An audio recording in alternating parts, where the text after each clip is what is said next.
You're listening to Zoom the TBT with Charge and Hayner.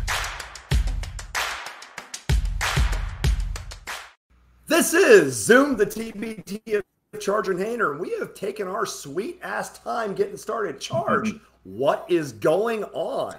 Yeah, no, you said that. Yeah, we've both been slammed, busy, sports, everything else going on, but it's time to get back in it. So excited to get episode 1 of season 4 already. So kind of crazy to think we've been tooling around with this thing for 4 years now. Yeah, and my co-host is now auditioning to be a member. As you can see from the beard, the next man member of ZZ Top, you can see right there. There was a Mennonite team. I can't remember what year TBT, but there was that Mennonite team, so we can get a little. Yeah, you could actually be the mascot for them. Yeah, okay, so real quick, this episode, actually, oddly enough, is sponsored by the film Together. You see a QR code right there. They're trying to get their Kickstarter across the end here. It's a very good film. It's in development right now, so let's try to get them paid. They're our sponsor today, so treat them well. And there will be a little bit on each slide, so we'll get to that in a minute. But again, today is sponsored by the film Together. Okay, on that note, Charge, let's get right into it. Now, the regions is interesting because when we know there was one region that kind of may have gotten dropped off due to like scheduling issues, but we are now 7 in a row because we do have a double. We're starting off in Wichita with a double, a 16-team super region, and then it goes from Lubbock to Syracuse to Dayton to Xavier to West Virginia and Louisville. So first of all, where do you think we'll be traveling this summer? Yeah, still up in the air, but the one kind of off-season news for me, I've kind of relocated from Northeast Ohio over to Indianapolis. So I've got this great group of regionals between Dayton, Xavier, Louisville, all within about 2-ish hours. So most likely I'll be hovering in that range, but I know where you're going and may try to see if I can't make that work. But even West Virginia is only about 4.5 hours away. So I think I'm going to stay close to home, but you may be able to talk me into the one that you plan on going to. So it's interesting because looking at these regions, obviously being in New York City, and we will not be replaying Rucker Park, obviously, is obviously the easiest drive for me is Syracuse. My partner's from there. She's a big Boeheim's Army fan, even though she does have another favorite team this year now, which we'll get to in a minute. But also, because Wichita's a super regional, and because I like the Midwest, I might be on a plane to go visit Wichita. We'll talk about some of the strengths of the regions. It could be a lot of fun. So this will be very, very exciting. Now, how these regions play out is pretty interesting because, first of all, the double region, they'll play each other. So the co-champs will get on. And then you'll have Syracuse and West Virginia champs will play in Wheeling. You'll have Dayton and Xavier playing Dayton on a very much a crosstown road ride. And then Louisville and Lubbock will play in Louisville. So first of all, you have all the dates on the right. And we feel comfortable saying this, even though it's not known news. Some teams have leaked it, and we're not going to protect people from screwing up on themselves. So it looks like Philadelphia is going to get the finals in August, which is, at least for me, a very convenient train ride. So we'll be seeing Tooch and Tim there. And we'll see if we get Charge's rear end out there too. So first of all, looking at this, you see how condensed this is, right? So what interests you about like the sort of layout? Like it's getting very Midwestern every year, almost like a Big Ten Invitational.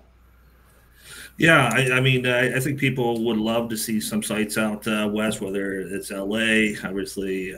They were in New Mexico last year, but it just seems like the Midwest, it's easy to, get people to. There's a good concentration of interest and fans, so it works really well. The thing I find really, really interesting this year is that there was a little bit of debate last year with Wichita hosting that quarterfinal. Obviously, you got that home court advantage, and now we're going to have 4 teams that can have that whole home court advantage through the quarterfinals. So I think it makes sense, though, with less travel, less logistics. It just makes a perfect sense. So I found that interesting in this year's kind of lineup. And then, of course, Philadelphia, this is the 10-year anniversary. So we got that nice round number. So going back to the roots where the finals were back in 2014. So that makes perfect sense as well.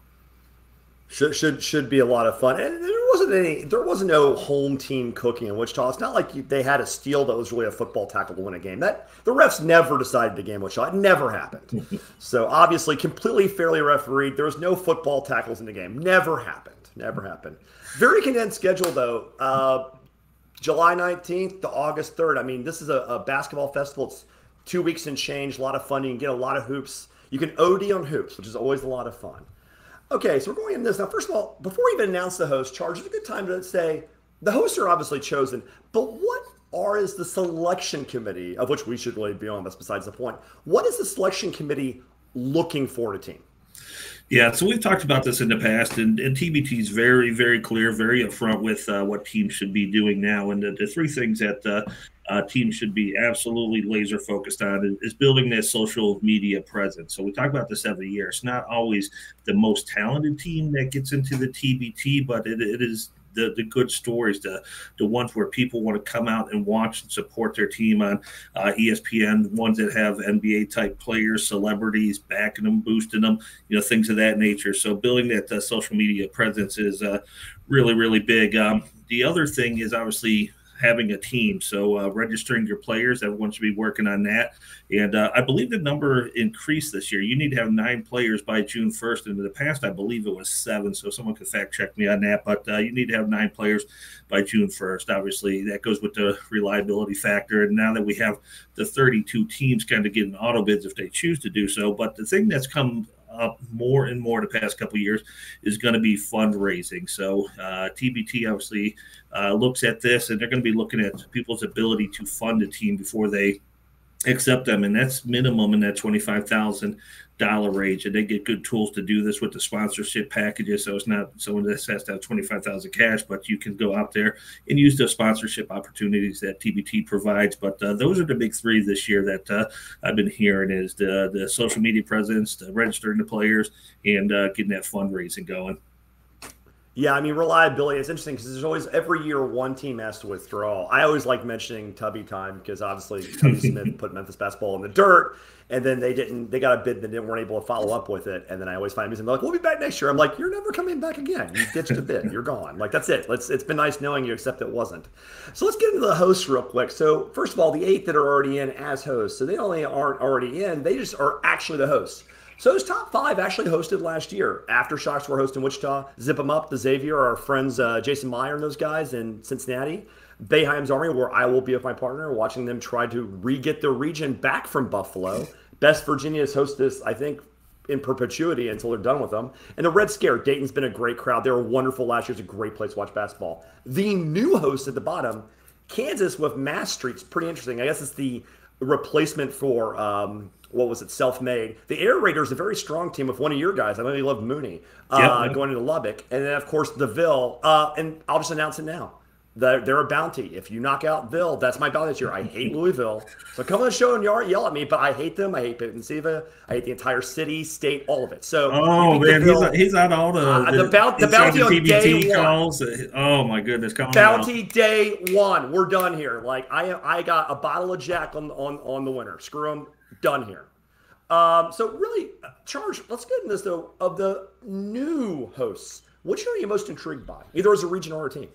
I think I'm most intrigued by Mass Street, and this is something Hayner and I will talk about a little further down the road. You have the Commonwealth of the University of Massachusetts, and then the other side you have Mass Street, the Kansas University alumni, and these are both kind of NIL teams, so they have a backing, and it's going to be interesting to see what type of players they can draw, knowing they have a good backing with the NIL funding and support from the schools in that manner. So I think this team is going to be really, really, really good. I think it's going to have a great fan base going up to obviously Wichita, but I think that's going to be the most intriguing team out of these. With most of these being kind of second-year teams or more, I think this one's got the most question marks about it, but I think the one that will not disappoint from a quality and talent standpoint. So I can't wait to see what they put on the floor. Yeah, even though I just like them, I'm most intrigued by Louisville. I mean, look, you'll never hear me say anything nice about Louisville except for what I'm about to say. They're a brand name in basketball. They're a top 20, maybe even top 10 program historically. It's about damn time they got in this event, and I look forward to them having a wonderful atmosphere in Louisville with a great fan base. I hope they cry the very first day, but they are great fans. So I hate them, but they are. Hate comes with respect. They are a wonderful fan base. They deserve every bit of it. So I'm pretty excited about that. Now, we also have the teams that are already in. Now, these are teams that have accepted a bid. Some have, and there's one that we talk about as a bye team, but you see a lot of teams, most of these teams have won a game already, and one is listed as in, but I think they're a bye because they weren't even in a tournament last year. Charge, talk to me about the Dubois Dream. Yeah, Du Bois, Pennsylvania. See, I can't pronounce it. I'm an idiot. I'm not from there. Yeah. Not too far from Punxsutawney Phil. So I used to live out in that direction. So you want your random fact. Yeah, Du Bois is not too far from Punxsutawney. But anyways, yeah, Du Bois Dream has some history in the tournament. I do not believe they got any wins up to this point, but they put some teams in the past. Their GM played with sideline cancer last year, so they're someone who's been very interested in the tournament for a long time. But yeah, it's in the write-up on the website, so we can talk about it being a buy-in team. And every region has a buy-in team, so there's going to be 8 buy-in opportunities for any of these teams, and it's $20,000 to put a team into the basketball tournament. So someone's shelling out $20,000 to have this experience.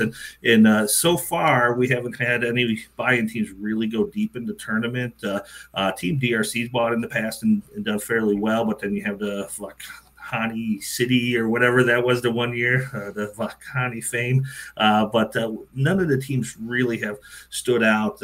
India Rising bought in last year. Athletics Miami, Beasley's hosted this tournament and was a buy-in in the past. So there's a lot of different ways, directions that so folks can buy in. And I see some teams on the roster that I would not be surprised that buy in, but I think this is the first official one that we're able to verify on the website, even though, I think I know about 4 or 5 of them right now. There's four confirmed, so 4 regions left. The 2 in Wichita are still open. The one in Syracuse is open, and the last one is eluding me, but I believe it is Lubbock is still open. So 4 more buy-ins, okay. And those will all go at $20,000 a piece.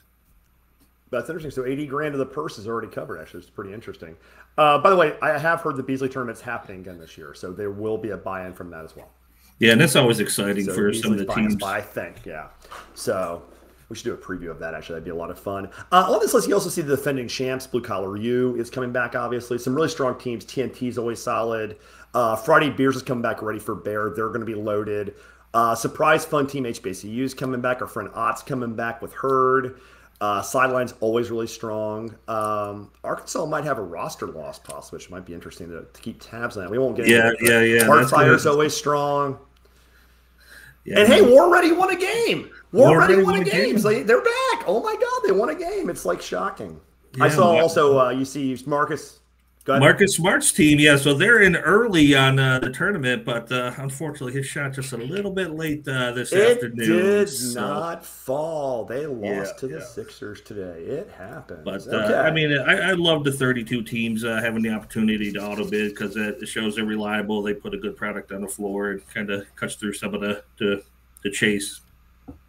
What's also interesting about this now is you also mentioned there's 4 buy-ins gone, which means we're less than half the field's open. I mean, bids come out pretty soon. There's really, if the 4 are out, we are down to 28 spots for a lot of people fighting them. So let's go region by region. Let's talk about and we're not going to rank them. It's not about just about like getting a relative idea of what's happening in each region right now. So first of all, we'll start in Wichita. And it's interesting because there's only a few teams. There are literally only about 11 teams entered into Wichita right now, which is funny because they have 16 spots. So teams will probably be moved there. Of their 5 spots are pretty much spoken for. The Shocks and Mass Street are going to host.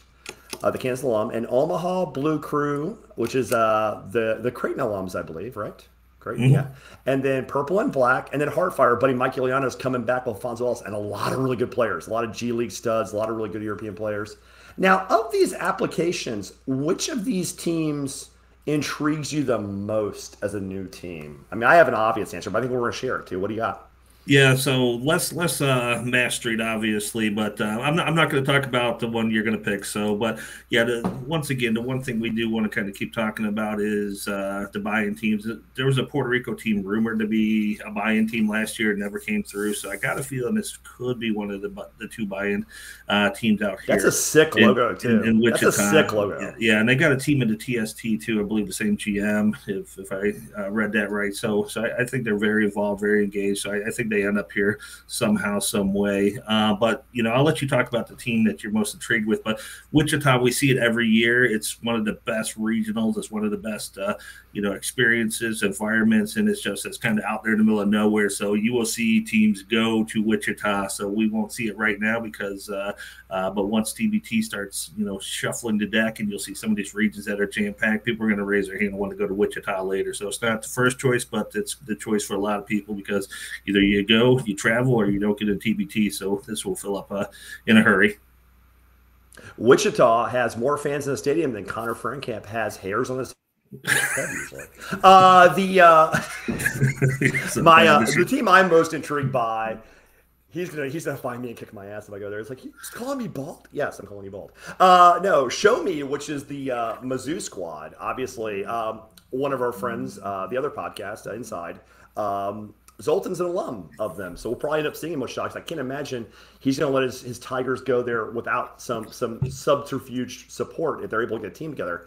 I've actually watched a lot of Illinois Mizzou games in my life. I'm actually went to college in St. Louis where they play the bragging rights game. So Missouri being in this is well overdue. And they should have a pretty fun team. They have a lot of good pros. This should be a pretty interesting team. So I'm looking forward to seeing them. But again, Wichita's light. So, I mean, if you're watching our show and you're thinking about where to apply, early adopter credits, like start thinking in those terms because as you'll see, some of them are crowded. Lubbock, a new one. Texas, everything's bigger in Texas. Air Raiders are hosting. Enchantment's the only team that's accepted a bid. And you see how light this is. Now, this is the one thing where there's a lot of sort of classic TBT teams. You see, like, basically there's 7 teams that aren't even really, they're not well known. They don't even have a logo up. The rosters are still in flux. So that's 7 sort of, we have a dream and a ball kind of teams, starting with Breakaway Jam and down that list. So really curious to see if any of those teams can get out of this. Obviously, you're a huge Raiders fan because of your Charge background with that one player you really love. We'll get into him in a minute. But the other thing that's kind of here is also Austin Zone is a Texas alumni team. Can they get a good roster there? Because if they can, they'll be great. And that logo down there is for Men of Honor. Now, you and I are very partial to Men of Honor because it's the combination of Utah Valor. Brian Tracy's a lot of fun on social media, but he's never quite gotten there yet. And Seth Brooks, who used to run Wounded Warriors Project. I'm thinking personally they should have kept the Wounded Warriors, Fort Hood Wounded Warriors branding. Do you agree with that, first of all?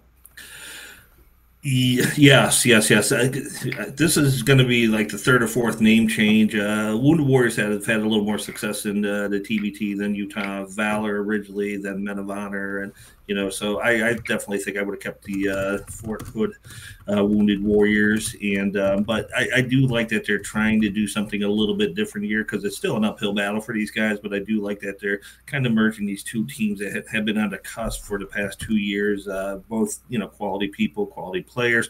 But yeah, I kind of agree with you there. And then, as far as other teams, about your Air Raiders. Yeah. I got your boy. 3 teams we'll talk about here. The Air Raiders, Matt Mooney, obviously, he's the star of the show there. But Chandre Jones played with Air Raiders last year, so Richmond didn't have a team, so Chandre Jones played over there. So that would make a great guard duo if those 2 both show up. But hopefully Matt can play this year. He's showed interest in playing in the past, and it just hasn't worked out. So, everyone's going to tune in for that. Big fan down there at Texas Tech. But the couple other teams that kind of jump out is In the Lab. Obviously, if you want to talk about social media presence, In the Lab, I think if they show up with a team, they don't really have a whole lot showing on the website right now. But I think that's something that people would be very interested in seeing. The other one is very early, but Living the Dream has Thomas Welsh on there. So big 7-footer from UCLA, played in the NBA, played with the money team that 1 year, and played well. So I'm sure they have some access to some good high-level talent. So I think that one from in other category, that B1 Ballers, I believe, was a buy-in 2-3 years ago. So they may. So it was competitive choice, weren't they? I think competitive choice, and I couldn't find it before we went live today, but I think competitive choice might have been one last year too. So you would have to assume one of those 2 teams are going to jump in there with Lubbock still being available. But this is going to be an interesting one to see how this fills up ultimately. Something we've never asked a buy-in team. We should probably ask at some point. I wonder at what point a team is told, listen, if you want to get in, you better pay. Are they warned, or is it like an extortion? How's this work? Does Dan Fields call them and go, hey, listen, you want to get in the game, you got to give me the money, with my really bad mafia voice. Yeah, that was horrible. I think. Yeah, so I'm a funny guy, but I'm not good with voices. You want the money? Yeah, it's terrible. I'm not Italian. But like, I wonder when the buy-in teams are so like, hey, listen, you better ante up or piss off. I wonder when that happens, or if it ever happens. If it's just like you pay or you roll the dice. I don't know. Yeah, I mean they're good at communicating it every couple of weeks on their calls that, hey, here's the buy-in slots, here's the ones that are taken, so if you want it, you better jump in. But I mean you just look at the website and the teams, and you kind of know if you're in there or you're not. So it's I mean we get pretty close every year with one or two teams. There's always one we miss, but it doesn't take much to figure out if you're in a bubble hard or not. Yeah, I mean, if you're close, you usually know. And you can tell some of these are going to get really crowded early. Big time. Okay, real quick. Let me see here. Okay. Slides being slides. Okay, so Xavier, which I'm always a little biased. I love that Xavier names a region, but the city is Cincinnati. And I know why I don't call it Cincinnati region, because they're hosting and the rival school is named Cincinnati. But still, it's like, look, it's the city is whatever. I don't care. Getting into that, though, Zip 'em Up's the host. 2 accepted pre-solid teams, the Buccaneers, ETSU, always comes to play. Dylan Reppert's always got a squad. They're retiring numbers now. Did you see that? AJ and I saw that. I love that. They're just retiring numbers. Like, we're a franchise now. I love that. The Money team, always just a bunch of studs, always one of the favorites. And 4 of those other teams played last year's event. Diabetes, Nasty Natty, Alabama, and Bout Billions, all were teams. So a bunch of these teams were already in this last year. So it's pretty interesting to see, like, Cincy might have a very old home flavor. You'll notice Sideline is missing from this group, though. Yeah. So obviously that matchup was great last year, but this one here is going to be incredibly solid, because the Bout Billions, like I said, I've always kind of been down on them, but they look like they're going to ramp up the efforts this year and get a little deeper and some higher quality players. Nasty Natty is, obviously second fiddle to Xavier in the TBT terms, but their team is solid again. Trey Scott, charge guys back there. Team DRC, they came in horrible to West Virginia, so I can't imagine they're gonna, come in bad again. They got guys like Billy Preston this year, which I'm not sure his status or how much he's been playing, but they got interesting names, and they said they bought in the past. So I wouldn't be surprised if they don't be that buy-in team out here in Xavier. But this is gonna be another one of those regionals where I think at the end you'll have some folks filling in here, but it's already fairly deep and some really intriguing matchups.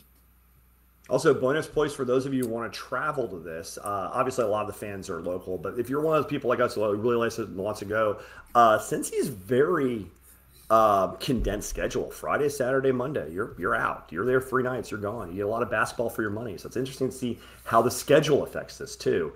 Teams will pick a region based on the schedule. If you have an older team, you might want the week rest. If you want to keep your team together, you might want to have a short trip. A lot of logic goes into what region you pick. Not just the quality of teams, but location matters, but also the timing matters, which we always kind of get into a little bit. Syracuse Regional. Gee, I wonder who the host is. It'd be Boeheim's Army, obviously.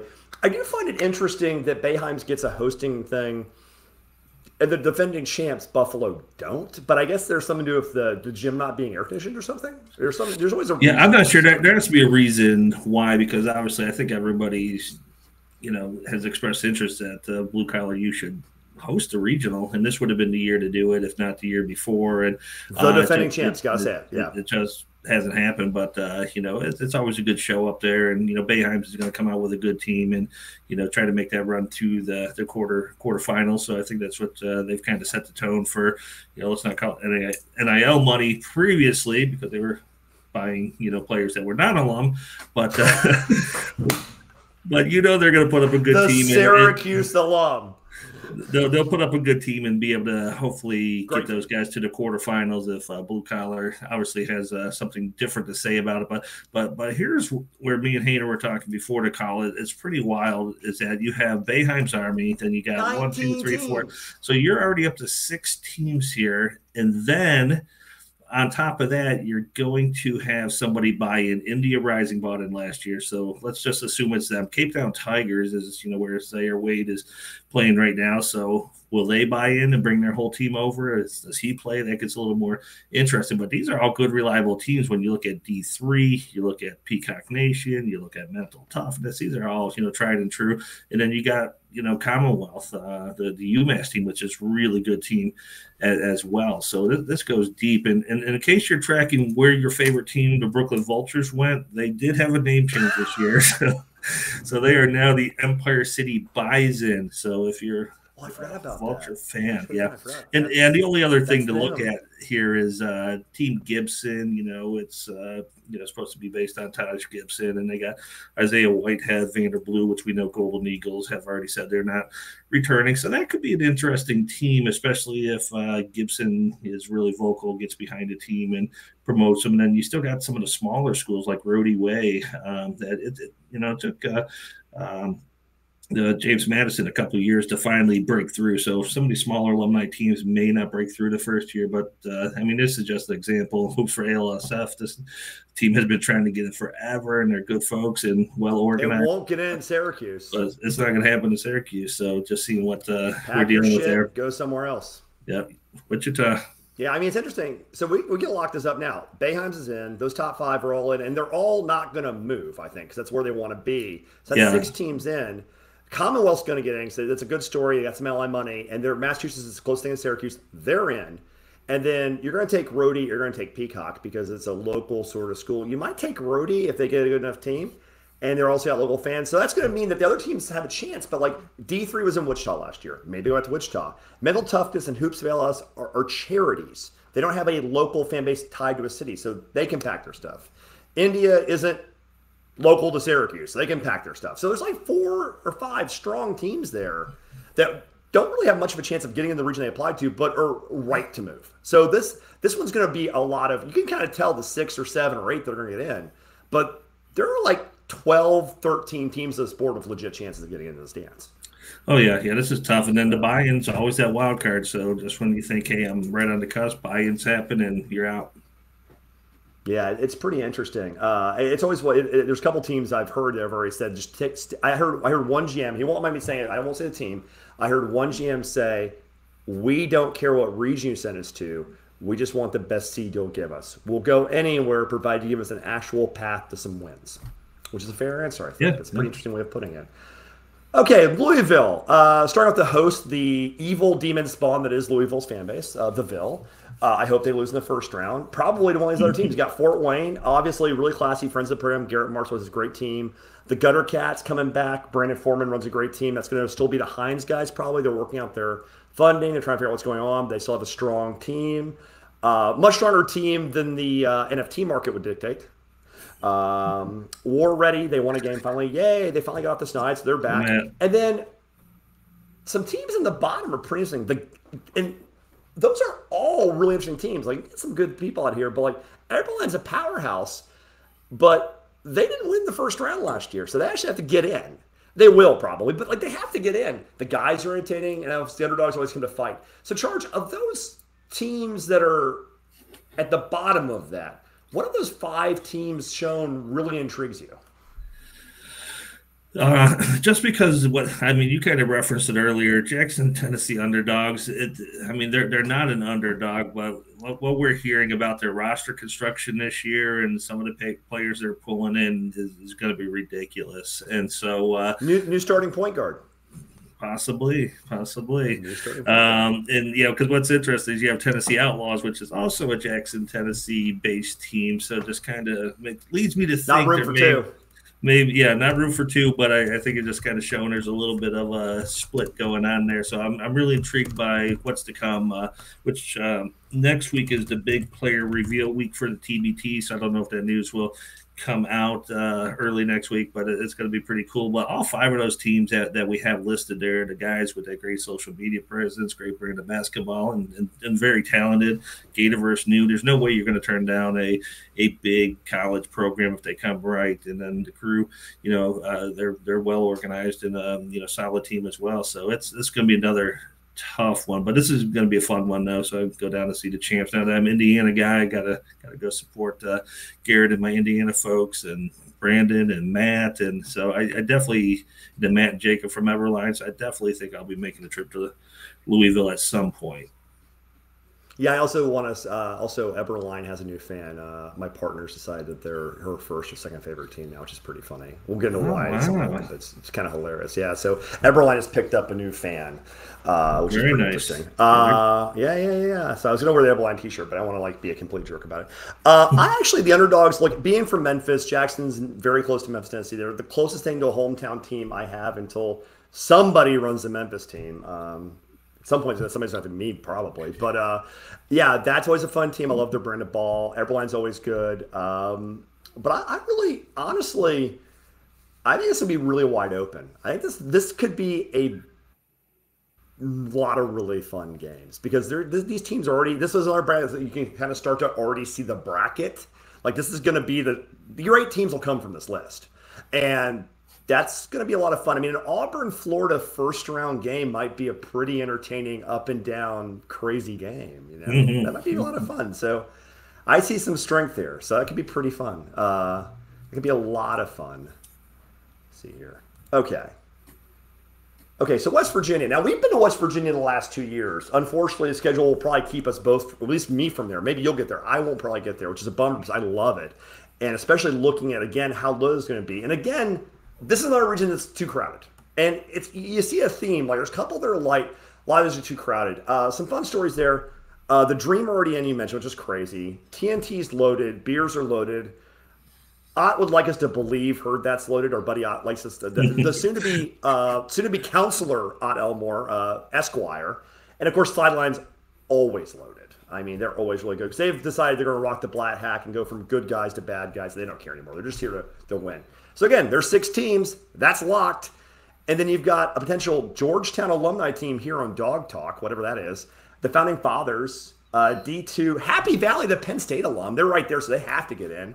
Woco Showtime is blending with the team. They're called something slightly different now, but we left the logo up because it's going to be them and Virginia Tech. Yep. And, of course, you can't leave the primetime players off because they're an institution. So, again, I count at the very minimum, we see D2, 10, 11, or 6, 7, 8, 9, 10, 11, 12. 12 teams, before you get teams that are just legitimately good, but maybe on the cut line because of name, there's 12 programs out of these 8, which means, again, people will be packing their bags. So if you're a team, you get to gift a team a spot where they're guaranteed in, but you're moving them. Which team are you taking and which team are you moving? Like, you're giving them a spot, but you're going to ship them somewhere.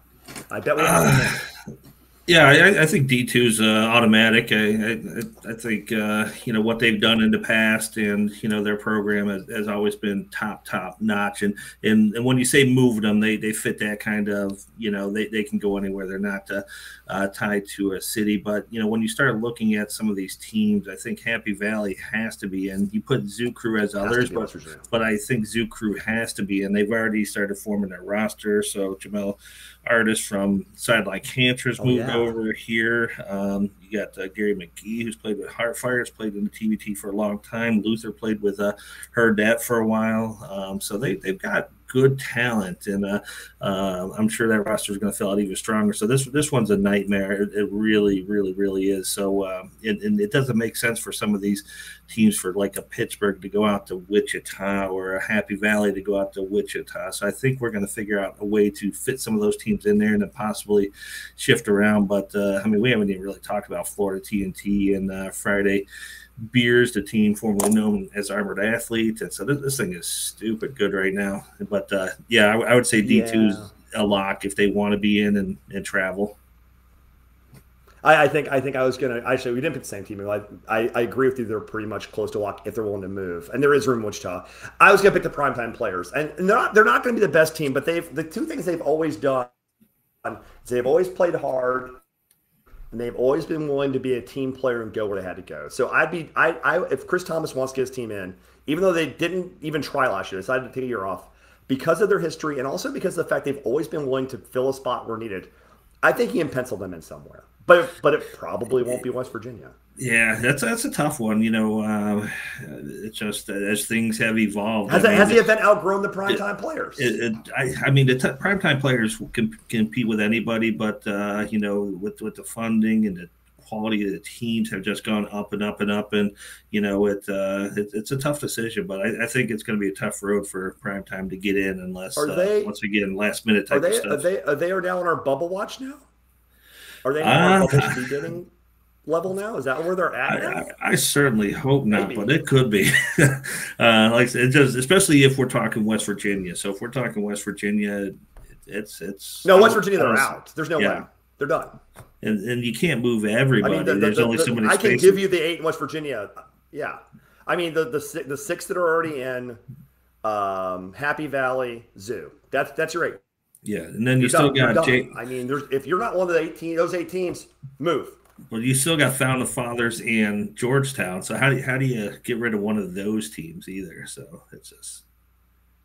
I mean, Friday Beers is a great squad, but they're also not tied. You can have a beer on any Friday in any city. Maybe they move because they can go anywhere. I know their brain trust is in. Yeah, that's a tough one. And TNT, I mean, Florida's not near anything. I guess the thing is this is crowded. Is where that evolves to. Obviously, I think there's some interest in a lot of their players to continue playing, but they're getting towards a transition period. If they're going to need to find some younger players to come in. If they can't find those younger players, then that could put them a little bit at risk. I mean, they'll get accepted because they won last year, but it's a little bit of a different team. And being in West Virginia, you got to take them. But maybe that's a team that don't get all the pieces together if they can't find some younger players to backfill that or recruit some players to help out. Maybe Ja'Cory comes back this year. That's a different story too. If you're listening, you need to get out of those school books because the classroom's great, but you got a job to get your recruiting in. So get on to it. Okay, and I think this is this is our last region to talk about. It's light. I mean, Dayton's pretty light right now. There's only 2 teams in, and there's only 7 applicants right now. So again, and some of them you might be a little bumped. So there's room in Dayton right now. The Red Scare, Metamaki are in. Chicago Hoopville's always ready to play. They were a late replacement, which means obviously TBT loves them. So they're willing to come in late and play. So they're a team that's got a chance to stick because of that. Ohio 1804's always been prepared. They haven't won a game yet. They've always been prepared. I am intrigued by Team Colorado coming back. I'm even more intrigued that Marcus Hall will still be playing for Heartfire because screw it, that's who he rolls with, which is interesting. And of course, Overtime always has an interesting team. So there's some good teams there, but we need to get some more teams in this region, maybe. Yeah, and I think what we're going to see happen here is the 2 teams we haven't talked about yet because they're not officially applied is Carmen's Crew and Michigan, which would just be insane and would be so disruptive in this region because obviously they'll both come with some good teams. So Carmen's Crew said they're going to be in, and you can start to imagine some of their players that played recently have phased out, but they still get some kind of core of young guys that they can. Joey Smoke's going to play for him, I think. He very well could this year. He's kind of retired from the podcast game, and he's going to suit up. But the Michigan one, I think Joey Smoke's the star. Yeah, we haven't heard a lot about Michigan, but they teased putting a TBT team in from their Michigan official basketball account. So it's not just some Joe Baloney, tweeting like, hey, Michigan's going to get a team. I mean, so for them to put the time into production into making this video, there's a reason for it. So I'm pretty sure we're going to see, and I'm sure they'll announce it the same day, Ohio State, Michigan, because TBT is very good at the narratives and getting people excited about it. So I wouldn't be surprised if those 2 teams aren't announced as in on the same day. And, Dayton only makes sense for where they are and what we're seeing here. But yeah, Whoville, you mentioned they're one of the original teams for 2014, and it's a historic season, the 10-year, and that's actually a mini Akron Zips alumni team. So I think they should leverage that a little bit. But I think you almost got to have them in there. But once again, this will fill up, and I think it's going to be insane once you add Carmen's and Michigan there, if that's right. Obviously, we're just kind of guessing at some of these things and making some assumptions. Yeah, and also I got to go to Dayton as a sort of add-on last year. I went from West Virginia straight to Dayton. Tim Scarborough let me ride his car and talk basketball the whole way. Dayton's a fun city. It's a fun place to watch games. The crowd is amazing. A lot of fun stuff happened there. So Dayton's a fun place to go. But yeah, do you just go ahead and put the Ohio State, Michigan alums Do you just make them a 4-5 game and let the chips fall where they may? Do you just make sure you get the game? Man, that makes it tough though, because you want Red Scare to move on. So I don't know how they're going to juggle that. Make it a 3-6 then. Yeah, most likely, yeah. Make it. It'll be a 3-6 to keep Dayton in the Depending game. on who shows yeah, up. You're gonna have to keep Dayton in as long as you can. It's a good time to mention too, like, they're not unfair at TBT. They do a good job, and obviously they're not jerks, but like they're very open to the fact that this is 90% sports and 10% pro wrestling. So if they can keep a host team to protect the gate in a little longer, let's all be honest and assume that might happen. Like you're going to feed host teams winnable games as long as you can. So they're not going to give them a former champ like Ohio State any earlier than you have to. But that could be interesting. Okay, now what's interesting about this is there's some teams we haven't discussed. So first of all, there are accepted teams that have not picked a region yet. Now, we can guess a little bit. I assume Bleed Green will probably end up in Lubbock. Arkansas will probably end up in Wichita again. ALS and Cheaters don't have to be anywhere. Because again, like there's nothing near LA, and there's nothing near Challenge ALS is a charity, so probably end up in a region with room. But that's 4 teams that have spots. They're accepted. We don't know where they're going yet. Now, I think Bleed Green not going to Lubbock would be an upset. Yeah, the other 3 they'll go there for sure. Yeah, the other 3, who knows? Prominent team status unknown. You mentioned the Ohio State team, which I didn't be on the slide because I'm an idiot. The Michigan team. The big gorilla in the room is Autism Army did not accept their bid. I'm not sure if it was an oversight, I'm not sure if it was an issue. Maybe they're going to announce it later. Or we should actually reach out. I want to actually ask them. But the reality is, like, they made the final last year. They made a final out of Rucker. People dodged Rucker like it was the plague, and they made the final out of Rucker. And they barely got out of Rucker a couple games. It was really tight. And they got all the way to the final. I would be surprised if they're not back, but they haven't announced. They didn't take their bid. So that's something to keep an eye on.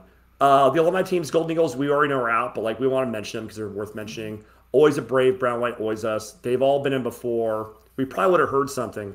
Charge, are you a Mid-America? You need to get their stuff there. You're going to try one more time. Come on. What are you guys going to do? No, so what happened last year was it pretty much got down to Team DRC and Mid-American Uni and the fan vote. And, of course, being a Northeast Ohio guy, I came in hard for Mid-American Unity. And, the rest of the fan panel agreed. And they just didn't show up strong last year. So I think anything short of LeBron James coming out and saying, hey, these are my guys and, being very present on social media, supporting these guys, I don't think they get in this year just based on history. I hope they do. I hope they come back strong and they make a really big case, but it's going to be tough. But yeah, so the 2 teams, Autism Army did put on their Instagram that they are coming back this year. So they should be back and they'll be accepted because what they did last year. And if I'm not mistaken, last year they came in really late too and didn't accept their bid either. And then, I tried to research a few of these. Once a Bronco to Boise State, where I'm at right now. Team has said they're coming back for 2023. So I think we'll see some of those start to come around. Expats has always been really good. New McGrady, Brown and White. So it should be interesting how this all fills out because, it's already a packed field as you saw from us going down. But this only makes it a little deeper if any of these prominent teams throw their name back in the hat and get in the mix. The Skip by Lou thing also, we put that in not because Skip by Lou may or may not come back, but Matt Sheldon always has good teams. He did Ram Nation, did Bleed Virginia. He's a lifetime member of this. So I don't know if Skip by Lou's coming back, and I know Matt probably is tired of dealing with it, but like if I had to bet he'll be involved in some small manner, in some small way, I'll probably get a call him 3 weeks being like, I have a team, and it'll be usually pretty good. So a lot of interesting things going on. So Charge, real quick, and this is kind of our first show. We're kind of keeping it moving. We're a little late this year, but so what's the next step in this process? Like, we have some teams missing. Like, what does the next week look like, you think? Next week or 2? Yeah, I think the next week or 2, because you're going to be coming up against June 1st. So just to reiterate those first points is, you still got to start building your brand. People need to know who you are. Some of these teams that are kind of mid-level that slide in right at the deadline, you're not going to get in. Let's not pretend that you're going to get in. So you got to start building your brand now, the fundraising and register your players, which we'll see that pick up quite a bit because TBT has announced that next week's I can't remember their exact word, player reveal week or player signing week. So they'll put some good spins on there and you'll start to see some players. But I think right now. But how do they know the players are already in charge? How are they getting the inside information? Oh, yeah, never mind. So the players are coming, but you just got to get out there because my count, there's 99 teams officially right now. So I'm sure time Monday morning rolls around, they start adding more to the website that could officially break 100. And, between I count at least 55 teams that are really solid with history with TBT plus 8 buy-ins. You're bumping up against a full slot of 64 really, really quick. So if you're on Is it time to expand the field? No. That's what the Vic Beasley tournament's for. If you want to get into TBT and you think your team's good enough, show up at the Beasley, which I would love to see more Beasley type events. Kind of regionally to feed into it. So I don't want TBT to run it.